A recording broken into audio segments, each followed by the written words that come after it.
نمرود کی جھوٹی خدائی کا ناقوس بج رہا تھا۔ بابل میں ہر دروازے پر نمرود کا بت رکھا ہوا تھا۔ جو شہر میں داخل ہوتا اس کو اس بت کے آگے اپنی پیشانی جھکانا پڑتی۔ اللہ نے حضرت ابراہیم علیہ السلام کو رشد و ہدایت کا نور دے کر کے اس دنیا کے اوپر بھیجا۔ حضرت ابراہیم علیہ السلام لوگوں کے رویے جو ان بتوں کے ساتھ جڑے ہوئے تھے اس سے بہت آزردہ تھے۔ قوم سال میں ایک بہت بڑا میلہ منعقد کیا کرتی تھی شہر سے باہر، اور سب وہاں جایا کرتے تھے۔ ناچ گانا ہوتا، رقص و سرود کی محافل ہوتی۔ جناب ابراہیم بھی بلوغت کی عمر میں قدم رکھ چکے تھے۔ کہا کہ آپ بھی آئیے۔ فرمایا انی سقیم، میں تمہارے رویوں سے پہلے ہی بیزار ہوں، تنگ دل ہوں، تو مجھے مزید وہاں لے کے جانا چاہو گے؟ یہ تو کبھی نہیں ہو سکتا۔ تو وہ بتوں کے آگے مختلف اشیاء رکھ کے چلے جاتے تھے۔ تو ابراہیم علیہ السلام گھر سے نکلے، ہاتھ میں کلہاڑا لیا اور ان کے مرکزی بت خانے میں داخل ہو گئے۔ دیکھا کہ انواع اقسام کے کھانے ان بتوں کے سامنے پڑے ہیں، تو کہا کھاتے نہیں ہو؟ اب وہ کیا جواب دیں؟ مجسمے ہیں پتھر کے۔ تو دوسرا سوال کیا، ما لکم لا تنطقون، بولتے نہیں ہو؟ کچھ بولو نا، کیوں نہیں کھاتے ہو؟ قرآن نے تعبیر کیا اس انداز کو، تو دائیں ہاتھ سے زور کی ضرب ماری، فجعلہم جزازا، ان کے ٹکڑے ٹکڑے کر کے رکھ دیے، چورا چورا کر دیا۔ الا کبیر اللہم، جو بڑا بت تھا اس کو بس چھوڑ دیا، اس سے کوئی صلح نہیں تھی۔ یہ حضرت ابراہیم کا ایک طریق تھا۔ اب وہ میلہ دیکھ کر واپس آئے۔ ان کی عادت یہ تھی کہ واپس آ کے سب سے پہلے بت خانے میں ہی آتے۔ تو وہاں دیکھا کہ ان کے جھوٹے خداؤں کا کسی نے تیا پانچا کر کے رکھ دیا۔ ظاہر ہے کہ ان کے خداؤں کے ساتھ یہ ہوا تھا تو ان کی تو عقیدت وابستہ تھی۔ ان کے پروہت چیخنے لگے، پجاری رونے لگے، اور عجیب شور مچ گیا، ہمارے خداؤں کے ساتھ کوئی یہ کیسے کر سکتا ہے؟ ظالمین سے ہے جس نے یہ کیا ہے۔ شہر کا شہر جمع ہو گیا، آیان سلطنت جمع ہوئے۔ انہوں نے کہا کہ ایک ہی نوجوان ہے اس پوری معاشرت میں جو ان بتوں کی برائی بولتا ہے، تو یہ اسی کا کیا دھرا ہو سکتا ہے، اور کون کر سکتا ہے؟ کہا اس کو لوگوں کے سامنے لاؤ۔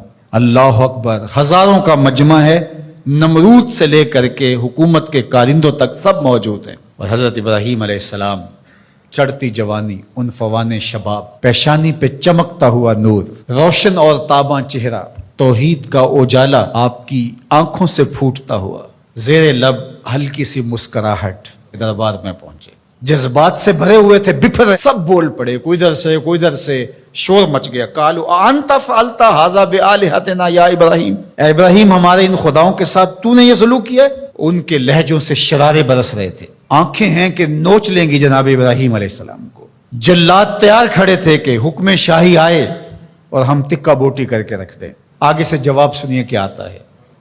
قال بل فعلہ کبیرہم، کہا بڑے نے کیا ہوگا، کلہاڑا تو اس کے کندھے پہ پڑا ہے۔ اچھا یہ نہیں بولتا تو ان سے پوچھ لو تمہارے ساتھ یہ کس نے کیا ہے، یہ اپنے خداؤں سے پوچھ لو۔ اللہ اکبر، یہ کاٹ تو کلہاڑے کی کاٹ سے بھی سخت تھی۔ یہ جو بپھر کے اچھل اچھل کے باتیں کر رہے تھے، اپنے ضمیر کی طرف پلٹے، اور اندر سے ضمیر نے کیا آواز دی، تم خود ہی ظالم ہو، جو اپنا دفاع نہیں کر سکتے تمہارے معبود کیسے ہو سکتے ہیں؟ اپنے سروں کو جھکائے ہوئے آیان سلطنت بھی، اور بڑے بڑے پروہت، اور بڑے بڑے پجاری، اور بڑے بڑے قبیلوں کے سردار، وزیر مشیر، سب کے سر جھک گئے، اور جھکے ہوئے سر سے آنکھیں چار نہیں کر سکتے تھے، اور بولتے کیا ہیں؟ لقد علمت ما هؤلاء ينطقون، ابراہیم تو جانتا ہے یہ بولتے نہیں۔ بس اسی موقع کے انتظار میں تھے حضرت ابراہیم۔ پھر حضرت ابراہیم کھڑے ہوئے، اللہ کا پیغمبر بولنے لگا، قال افتعبدون من دون اللہ ما لا ينفعکم شیئا ولا یضرکم اف لکم ولما تعبدون من دون اللہ افلا تعقلون۔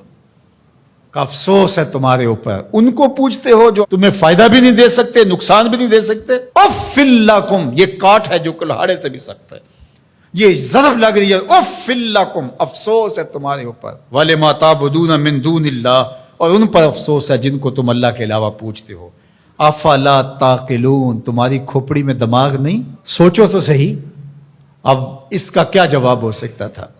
جب جواب نہ ہو، دلیل اور استدلال کی زبان بند ہو جائے تو پھر اوچے ہتھ کنڈوں پہ لوگ آ جاتے ہیں، کیسے جلا دو، اور اپنے خداؤں کی مدد کرو۔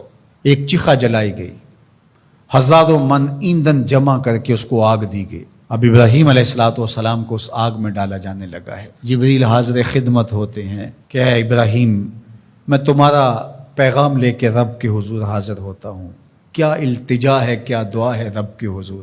تو جناب ابراہیم بولتے ہیں اے جبریل مجھے بتاؤ ان کے دل میں کس نے ڈالا کہ یوں چیخا جلائی جائے اور مجھے آگ میں ڈالا جائے؟ کہا رب جلیل نے۔ کہا جلیل کی یہ مرضی ہے تو خلیل کی بھی یہی مرضی ہے۔ جے سونا میرے دکھ وچ راضی، جے سونا میرے دکھ وچ راضی، میں سکھ نو چلے ڈاواں۔ اگر وہ اس بات پہ راضی ہے کہ میں جلوں تو 100 بار جلنے کے لیے تیار ہوں۔ ادھر گھما کر کے آگ میں ڈالا جانے لگا، ادھر فرمان الہی آگ کے نام آیا، قلنا یا نارو کونی برتم و سلامن علی ابراہیم۔ اے آگ میرے ابراہیم پر ٹھنڈی ہو جا، لیکن سن سلامتی کی ٹھنڈی ہونا، اتنی ٹھنڈی بھی نہیں کہ میرے خلیل کو سردی لگنے لگ جائے۔ اب ابراہیم علیہ السلام جب آگ میں گئے، وہ رسیاں تو جل گئیں لیکن آپ کے بدن کا ایک بال بھی نہیں جلا، اور بالکل آگ کے درمیان میں جنت کی ٹھنڈی ہوائیں چل رہی تھی، اور ابراہیم کو اللہ نے بہلانے کے لیے فرشتے بھیج دیے۔ 40 دنوں کے بعد جب آگ بجھنے لگی اور کوئلے دہک رہے تھے اور آگ کے لاوے کم ہوئے، تو لوگوں نے دیکھا کہ ابراہیم تو کوئلوں سے چلتے ہوئے یوں آ رہے تھے جس طرح کوئی نازنی پھولوں پہ چل کے آ رہا۔ کسی نے حضرت ابراہیم سے پوچھا زندگی کے بہترین لمحے کب تھے؟ کہا وہی 40 دن جو میں نے آتش نمرود میں بسر کیے تھے۔